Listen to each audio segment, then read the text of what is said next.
Hey everybody, Chuck Barone here. Tuesday, September 27th, 2022.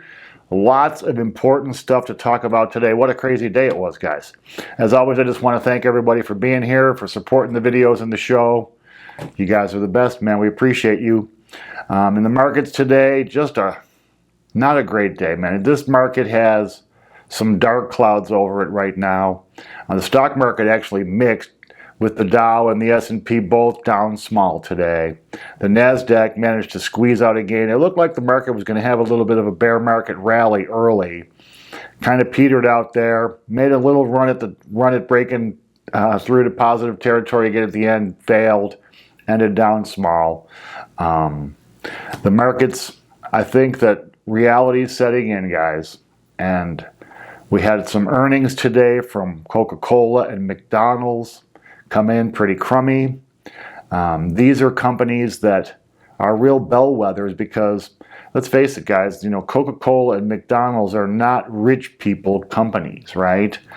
This is the bread and butter of the middle class, and even as you go down the rungs of the ladder, I mean, that's who's McDonald's customers, and those are the people who drink tons of Coke.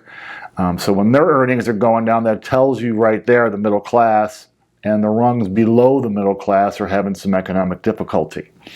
In the bond market today, God, man, this bond bear market is really starting to get pretty vicious, guys. Bonds selling off like crazy. The 10-year sitting at 3.96%. I think it's just all that is a breather, so everybody can get it right that this 10-year is going to be over 4% any second now. Mortgage rates hitting 7% today, guys. I mean, I can't tell you what that does. The difference between 6 and 7% on a mortgage payment, it's really going to be wreaking havoc in real estate. The 2-year today is sitting at 4.30%. Actually, that was down a couple of basis points, but you can see the inversion there sitting at 34 points or 34 basis points. And bond yields up and on their way higher. The dollar today managing a small gain. It was down early in the day, came back and finished stronger. 114.22 on the index. It's the undisputed champ right now, guys. There's no competition for it. I got to see what they're going to do to try to bring the dollar down a little bit, because it's going to come.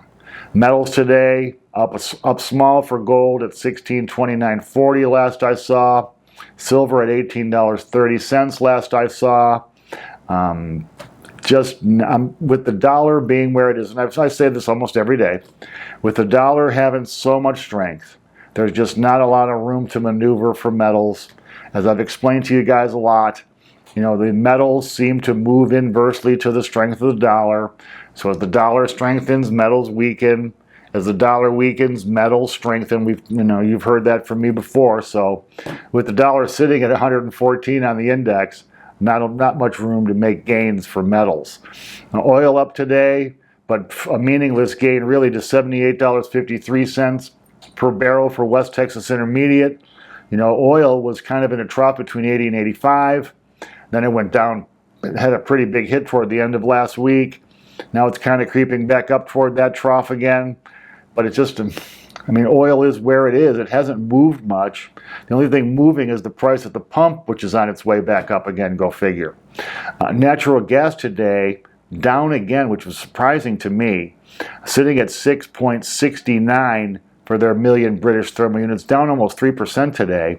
I was reading an article about this, the pipeline from Russia, and how now apparently there was they don't know if it was war related or sabotage or what the heck's going on, but there's just some damage. All this is just more cover. Get ready, Europe. I don't think you guys are going to get any natural gas from Russia this winter. So it's going to be interesting to see how all of that plays out coming up soon. It's almost now October coming. Bitcoin today down small, hanging in there, holding in the 19,000 support number. It looks like it's getting back into that trough between 18,500 and 23,000, where it just kind of stays there for a while. And that's kind of comforting too, I guess. If it can keep bouncing up and hold some support somewhere, well, that makes things a little better. Maybe they can build a stronger foundation and to get some real gains down the road. In economic news today, well, there's some stuff that was interesting to me. A new home sales report came in today. I was expecting it to be pretty crummy. But new home sales shocked the market, shocked the world, defying expectations. Sales surged 28.8% to 685,000 units. Analysts expected only 500,000 units. They expected a decline. The Northwest or the Northeast, go New England, leading the way with a gain of 66.7% gain in sales. So I don't know if it's prices are coming down in the Northeast and that's why everybody's buying up there, or what the deal is, getting in now before rates go even crazier. But real estate's surprising today. The new national median price across the country, $436,800. Wow, because I got to say, I'd like to see, I'm sure I will, over the next couple of days toward the end of the week, the numbers for Las Vegas and Clark County here in new home sales, because I don't think we surged 28.8% here in Vegas. So that'll be interesting, and I'll let everybody know what I see there. Other economic news today, durable goods order came in surprisingly better too. So it was, well, better than they expected. It was still down fractionally, but durable goods orders hanging in there, guys. And durable goods are the stuff that's longer lasting. Washers and dryers and, you know, stuff businesses use, tool and die stuff. Stuff that's obviously durable, gives you a rough idea. This is basically the main manufacturing stuff, a lot of the manufacturing we do in the country. So durable good orders being steady is good for our manufacturing base, and yay, manufacturing. Going to be interesting coming up to see this at the end of this month, how these GDP numbers turn out for this third quarter. You know, we've had 2 consecutive quarters, as we've talked about a million times on the show, 2 consecutive quarters of GDP going down, which is the classic way you determine if you're in a recession or not. But I was looking today at the Atlanta Fed survey, and right now they're clocking the third quarter at a positive 0.3%. So how does that work then? I mean, would that be, how would that still be in a recession then if they broke it up? I guess I'll have to do a little bit of homework to figure out what the definition for recovery from a recession is, but that just muddies up the water, guys. We're getting so much conflicting stuff here with this economic data, because it just doesn't, I don't know, tell me if I'm wrong in the comments today, but does it feel optimistic to you? Consumer sentiment rose today. Really? Consumers are feeling more positive about the economy? I guess they were saying that a large number of people in that consumer sentiment survey said they were going to be shopping for more expensive items like new cars. So consumers, I guess they're taking these rate increases with a grain of salt.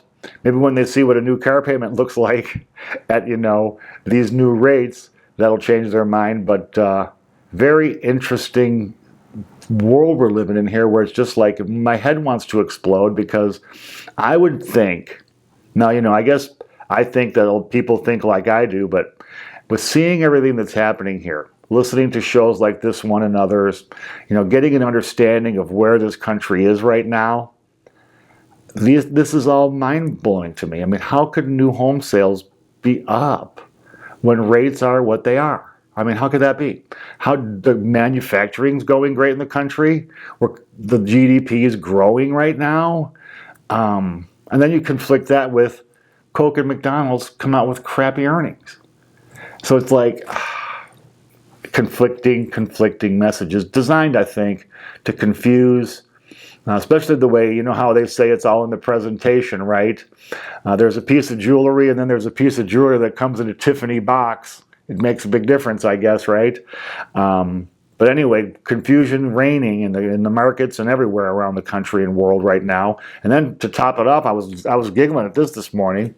First, you got Fed President Evans, who is the president of the Federal Bank of Chicago, on CNBC this morning, saying he's feeling nervous about the Fed going too far, too fast with rate increases, and that he's feeling apprehensive because they're raising rates fast and they should kind of slow down to see the evidence of what's happening in the economy and inflation with the rate increases they've already put in.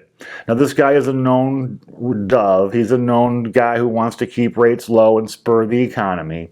Just interesting because right after him comes Fed President Neil Cash and Carey, who is the Fed President of the Federal Reserve Bank of Minneapolis, and he's on there saying that all of the Fed voting, maybe this Evans guy's not a voting member, because he was saying all the voting members in the whole Federal Reserve is united in the goal of bringing down inflation and being as aggressive as they need to be to bring inflation down.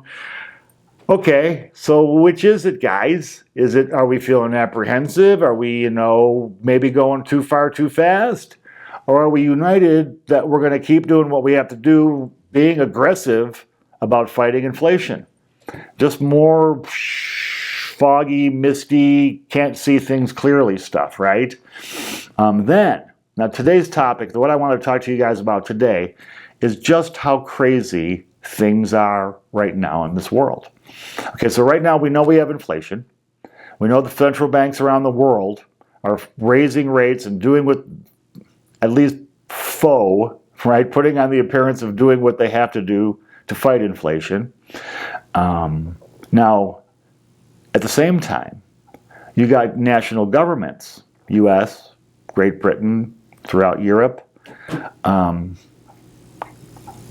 doing almost everything they can do to hamstring the Fed. See, guys, you got to remember, right? Policy goes like this. There's monetary policy, which is what the Federal Reserve does to, keep the currency stable, control how much cash is in circulation, all that stuff. Then there's what they call fiscal policy, which is in the hands of our wonderful federal government, right? So, to really beat inflation down, you need to have monetary and fiscal policy in harmony, right? So they're tightening rates, they're pulling money out of the economy, they're trying to dampen demand. Ideally, the government is not spending money like a drunken sailor, and they're doing what they have to do to pull the reins back on spending, especially this extraordinary spending stuff, right? So what do we have going on in our world right now? Okay, so you have in Europe, almost every country in Europe now, talking about subsidies this winter for energy prices. And that's something, I guess it's really going to be necessary, though, because it's going to be quite a shock at what prices are going to be. So now, now that's really going to flood a lot of extra money into the system. Then you have England. England just gets themselves a new prime minister, and her agenda is what? Tax cuts? Well, I'm guessing that's inflationary. And of course, she's also, with these energy subsidies, promising Great Britain that she'll be helping them this winter with their power bills. And then here in the U.S., what are we doing? What is our geniuses in Washington doing? Well, first we come out with $800 billion for the Inflation Reduction Act. That's a new one. We're going to pump a shitload more money into the system, and that's going to somehow reduce inflation. It's genius. And then we got $400 or $500 billion for student loan forgiveness. That's just 1.3, 1.4, however many trillions of dollars. So at the same time the Fed's tightening and smashing people who can afford it the least, the federal government is out there just blowing money they don't have and basically fighting the Fed, right? Now they're not in sync. So this, I don't know how this ends well, guys. The world's off its rocker. Hopefully we're not, right? Remember the things we've been saying here. Save your pennies. Spend your money judiciously. Really look out on what you're doing. Try everything you can do to not add on new debt. If you possibly can, pay down existing debt you might have, leaving as little as you can, to get some canned goods and durable goods into your pantry. We always recommend buying bars of soap. Get yourself set up for the worst that can possibly happen, because you know what, guys, it just might. Now, I'm never one of those doom guys where the world's coming to an end. It's not me. But just in case, it's good to be prepared, just in case things get a little bit weird, right? Anyway, Federal Reserve versus the Federal Reserve versus the federal government. Who do you think's going to win, guys? Because they're going to be having this tug of war now, because I don't really see the federal government deciding to slow down their spending. I don't see the Fed slowing down their plan. It's going to be interesting to watch this titanic struggle between two of the most powerful agencies in the whole world. It's going to be crazy. Anyway, guys, that's all I got for today. I really appreciate you taking the time to watch the videos. As always, like, share. Don't forget to ask your questions in the comment section. Something more specific or in detail, ask chuckbarone@gmail.com. If you haven't already, subscribe. Check your notifications too. YouTube's purging us, guys. And one last thing, please watch out for the scammers in the comment section. We got these guys. I'm never going to hit you up in comments and ask you to contact me, send me money, or do anything like that. So really be cautious as you're reading through the comment section. I try to weed them out every day, but there's always a couple to get through.